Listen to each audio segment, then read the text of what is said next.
Hello students, स्वागत है आपका हमारे यूट्यूब चैनल पे। आज हम कक्षा 10वीं गणित अध्याय 4 समांतर श्रेणी में समांतर माध्य पढ़ने वाले हैं। इसके पहले वीडियो में हम प्रश्नावली 1 को सॉल्व की थे, जिसमें का हम लास्ट का क्वेश्चन सॉल्व नहीं कर पाए थे, जो कि मोस्ट आईएमपी क्वेश्चन है। तो मैं उस क्वेश्चन को सॉल्व करके उसका PDF बनाकर उसका लिंक इस वीडियो के डिस्क्रिप्शन में डाल दी हूँ। तो आप उस लिंक से उस PDF को डाउनलोड कर लीजिएगा। यदि आपसे वो PDF डाउनलोड नहीं हो पाता तो आप स्क्रीनशॉट लेकर उसको ध्यानपूर्वक पढ़िएगा। यदि पढ़ने पर भी आपको समझ नहीं आएगा तो आप मेरे कमेंट सेक्शन में लिख दीजिएगा। मैं इस चैप्टर के लास्ट वीडियो में उस दोनों जो क्वेश्चन हैं उसको एक्सप्लेन कर दूंगी, ठीक है। तो आप मेरे कमेंट सेक्शन में लिख दीजिएगा। तो हम बढ़ते हैं हमारे टॉपिक समांतर माध्य की ओर। तो हम जानेंगे कि समांतर माध्य आखिर होता क्या है। समांतर माध्य वह होता है जैसे कि हमें कोई राशि दी गई है तो उन राशियों को हम योग करते हैं और राशियों की संख्या जितनी रहती है उससे हम भाग करते हैं, उसे ही हम समांतर माध्य कहते हैं। जैसे कि हमें कोई राशि A, B व C दी गई है, तब हम इसका समांतर माध्य क्या करेंगे, जो दी गई राशि है उसका योग करेंगे। तो क्या हो जाएगा A + B + C, और इसकी संख्या कितनी है 1 2 3 है, तो दी गई संख्या से भाग करेंगे। तो ये हो गया इसका समांतर माध्य। लेकिन हम इस चैप्टर में दो राशियों का समांतर माध्य पढ़ेंगे। तो दो राशियाँ, माना कि वह राशि A व B है, तब इसका समांतर माध्य क्या हो जाएगा A + B, दी हुई राशि का योग और बटे दी हुई राशियों की संख्या। तो दी हुई कितनी राशि दी गई है, दो राशि दी गई है, तो बटे 2। ये हो गया हमारा समांतर माध्य। हम इसको A के इक्वल मान सकते हैं, ओके। अब हम इसको प्रश्नावली 2 से समझते हैं। हमें क्या बोला गया है, क्वेश्चन में दिया गया है 1/2 और -1/2 का समांतर माध्य ज्ञात कीजिए। तो हम मान लेते हैं, हम लिखते हैं, चूंकि हम जानते हैं समांतर माध्य A = होता है A + B/2 होता है। तो हम माना A को 1/2 के इक्वल मान लेते हैं और B को -1/2 के इक्वल मान लेंगे। तो हमारा एक क्या हो जाएगा, A के जगह हम 1/2 रखेंगे, B के जगह -1/2 रखेंगे। तो 1/2 -1/2 बटे 2, ये माइनस है और इधर प्लस आएगा, लेकिन ये माइनस है तो ये माइनस हो जाएगा। तो हमारा क्या हो जाएगा, ये +1/2 और ये -1/2 जीरो हो जाएगा, घट जाएगा आपस में, बटे 2 = 0। तो हमारा आंसर क्या आ गया, 0 आ गया।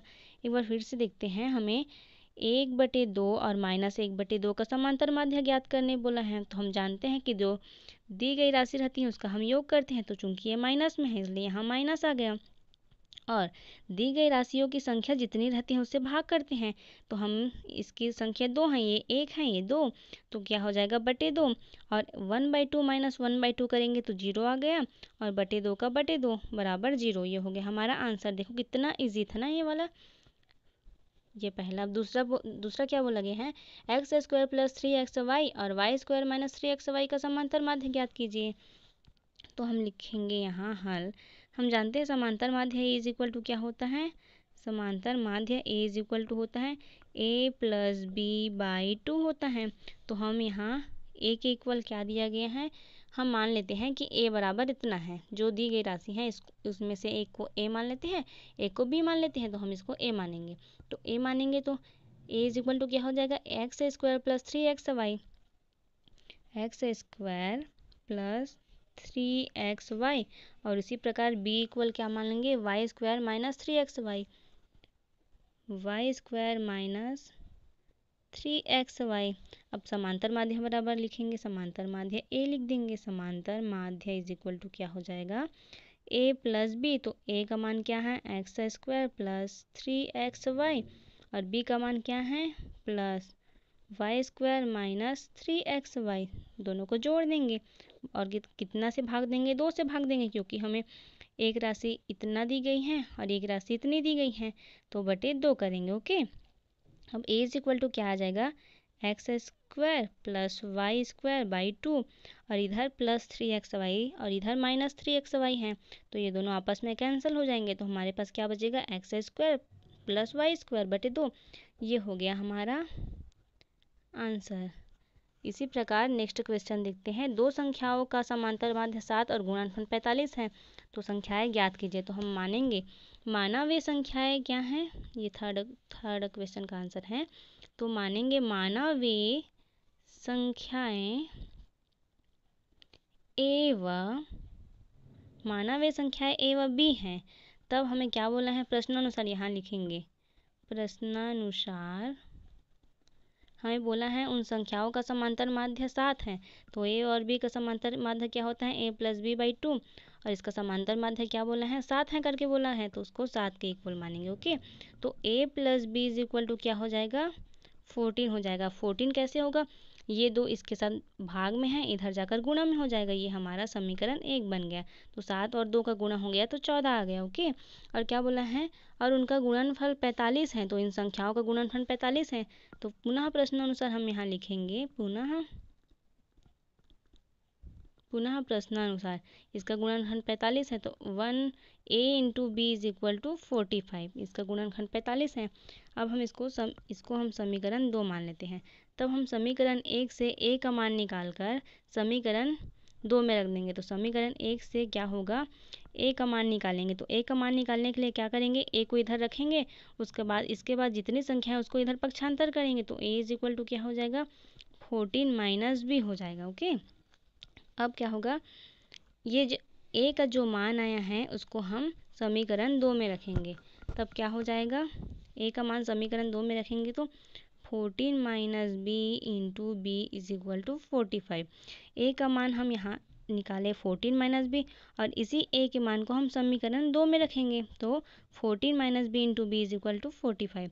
तो 14b, b का पहले 14 के साथ गुना 14b, और b का माइनस बी के साथ गुना, तो minus b square is equal to 45।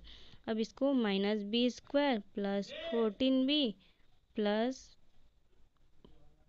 45 is equal to 0, sorry minus b square plus 14b minus 45 is equal to 0 कैसे हुआ, ये माइनस बी स्क्वायर को पहले लिखे प्लस 14b और 45 है उसको हम इधर ला दिए, तो माइनस 45 हो गया।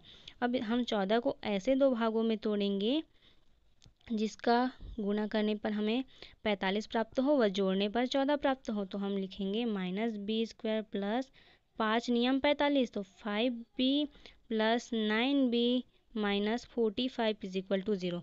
अब ये कैसे हुआ देखते हैं, हम 5 में 9 को जोड़ेंगे तो हमें 14 प्राप्त होगा, और 5 और 9 का गुणा करेंगे तो 45 प्राप्त होगा। ओके, अब इसमें से जो पास पास वाले पद रहते हैं उसमें हम ब्रैकेट लगा देते हैं, तो b square plus 5b bracket close, और इधर से plus 9b minus 45 bracket close is equal to 0, और इसका साइन लगाते जाएंगे नेक्स्ट पद के लिए।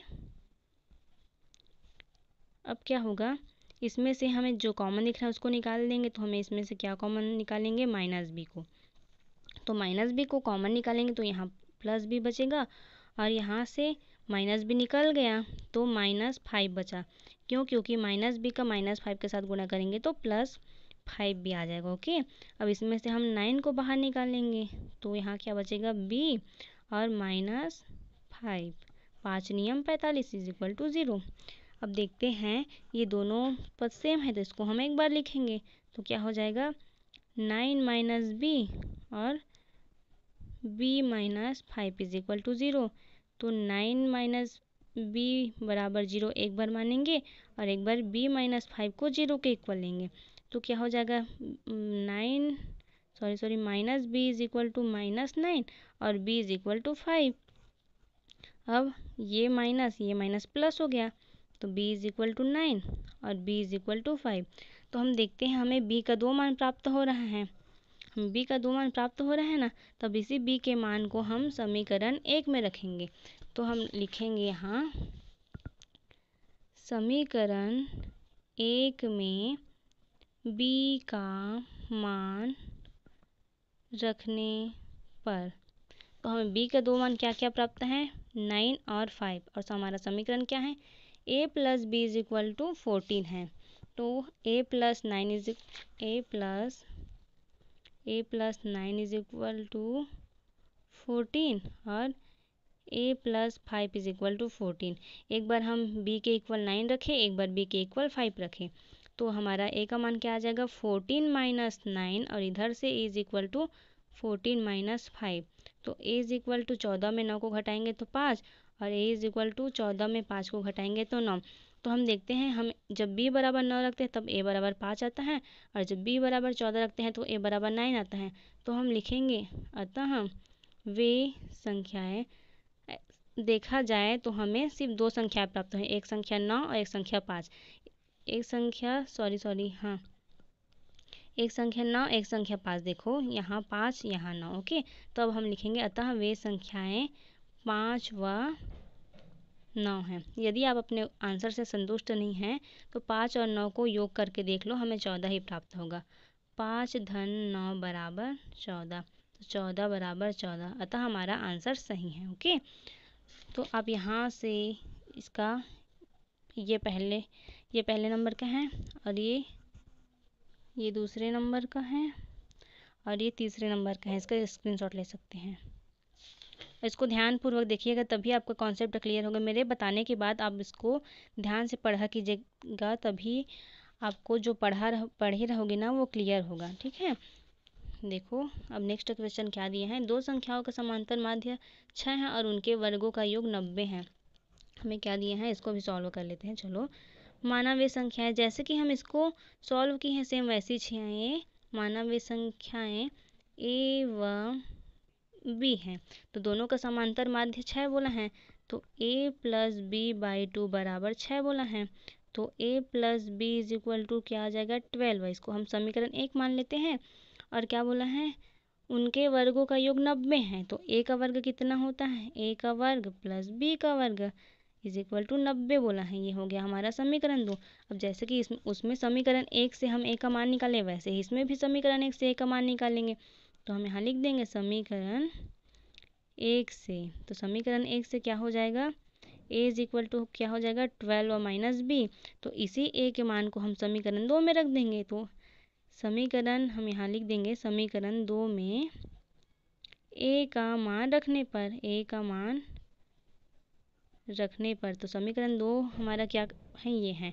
तो हमारा क्या हो जाएगा, 12 माइनस बी का स्क्वायर प्लस बी का स्क्वायर इज इक्वल टू 90।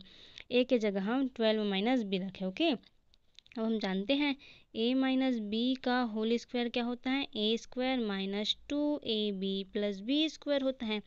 तो इसी प्रकार b माइनस 12 माइनस बी का होल स्क्वायर क्या हो जाएगा, 12 square minus 12 into b plus b का स्क्वायर, और यहाँ b का स्क्वायर है तो हम यहाँ b का स्क्वायर लिख देते हैं इज इक्वल टू 90। ओके, अब क्या करेंगे, 12 स्क्वायर 12 का वर्ग कितना होता है, 144 होता है।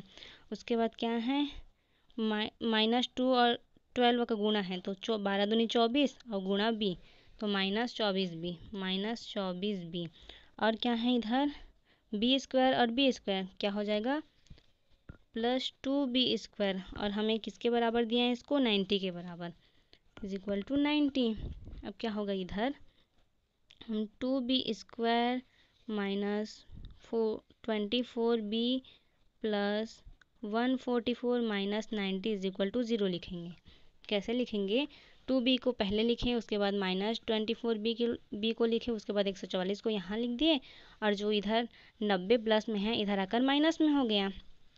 तो अब क्या करेंगे, 2b स्क्वायर माइनस 24b और जो 144 हैं, 144 बटे 90 माइनस 90, 144 है, इसमें 90 को हम घटाएंगे, तो 90 को घटाएंगे तो क्या हो जाएगा, ये 4 हो गया, और 14 में हम 9 को घटाएंगे तो हमारा 5 आ जाएगा। तो हमारा आंसर आ गया 54। तो हम यहाँ लिखेंगे 54 इज इक्वल टू 0। अब हमें वर्ग समीकरण में इसको लाने के लिए जो इसमें से 2 को समीकरण के दोनों पक्षों में 2 का भाग दे देंगे। तो इसको 2 से भाग देंगे तो क्या हो जाएगा, बी स्क्वायर, और इधर माइनस, और 24 को 2 से भाग देंगे तो 12 और ये बी, और 54 को भाग देंगे तो 27 आ गया, और 0 को 2 से भाग देंगे तो 0 आ गया। ओके, अब हमारा ये वर्ग समीकरण बन गया। फिर हम -12 को 2 ऐसे भागों में तोड़ेंगे जिसको जोड़ने पर हमें -12 भी प्राप्त हो और गुणा करने पर धन 27 बी स्क्वायर प्राप्त हो। तो हम कैसे करेंगे, b square minus 3b minus 9b plus 27 is equal to 0। अब देख लो, अब 9 और 9 और 3 को जोड़ेंगे तो -12 भी प्राप्त होगा और दोनों को गुणा करेंगे तो ये माइनस माइनस प्लस हो जाएगा। तो प्लस 27 बी स्क्वायर प्राप्त होगा। 9 या 27 होता है तो। और आप जो नेक्स्ट पद चेंज करते हैं उसमें इसका साइन ज़रूर लगाना। ओके, अब इसमें से ब्रैकेट लगा देंगे पास पास वाले पद में, plus 9b minus 9b plus 27, बीच में हम प्लस का साइन लगाकर इसमें ब्रैकेट लगा देते हैं। ओके, अब इसमें से जो कॉमन दिख रहा है उसको निकाल देंगे तो b कॉमन दिख रहा है तो b निकल गया। तो क्या बचा, एक b बचा, -3 बचा। और यहाँ से हम -9 को निकाल देंगे तो यहाँ b बचा, -9 बाहर निकल गया तो b बचा और इधर -3 इज इक्वल टू 0, क्योंकि 9 और 3 का गुणा 27 और ये माइनस माइनस प्लस हो जाएगा। ओके, अब क्या होगा, b -9, ये दोनों पद समान है तो इसको एक बार लिखेंगे और इसको एक बार लिखेंगे तो b -9 और इधर b -3 इज इक्वल टू 0। अब b -9 को एक बार 0 के इक्वल मानेंगे और b -3 को एक बार 0 के इक्वल मानेंगे तो हमें b का एक मान 9 और b का एक मान 3 प्राप्त हो गया। तब हम इसी b के मान को समीकरण 1 में रखेंगे तो समीकरण 1 में b का मान रखने पर, b का मान रखेंगे तो क्या हो जाएगा, हमें समीकरण 1 क्या दिया गया है, a plus b is equal to 12 दिया गया है। तो हम a plus 9 is equal to 12 एक बार लेंगे और a plus 3 is equal to 12 लेंगे तो हमारा क्या हो जाएगा, a is equal to 12 minus 9 और इधर से a is equal to 12 minus 3। फिर a इज इक्वल टू, हम 12 में 9 को घटाएंगे तो 3 और जब हम 12 में 3 को घटाएंगे तो 9। तो देखते हैं जब हम b का मान 9 लेते हैं तब हमें a का मान 3 प्राप्त होता है और जब हम b का मान 3 लेते हैं तो हमें a का मान 9 प्राप्त होता है। तो हम देखा जाए तो हमें दो संख्याएं ही प्राप्त हो रही हैं, एक है 3 और एक है 9। तो हम यहाँ से लिखेंगे अतः वे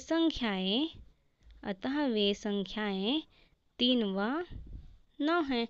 आप इसमें भी अपना आंसर चेक कर सकते हैं। हमें पहला समीकरण क्या दिया है, a plus b is equal to 12, तो 3 प्लस 9 इज इक्वल टू 12, तो 3 में 9 को जोड़ेंगे तो 12 इज इक्वल टू 12।